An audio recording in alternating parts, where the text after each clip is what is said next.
ሄሎ ማነህ? ቤት ኪራይ ባለቤት አልነገረችም?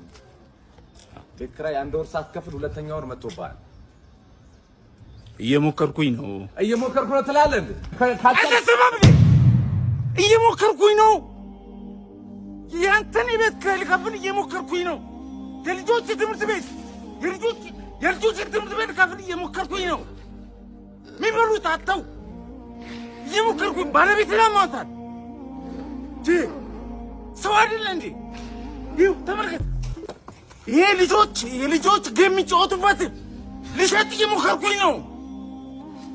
አስብ እንጂ ሁሉም ሰው እየሞከረ ነው በዚህ ሰዓት።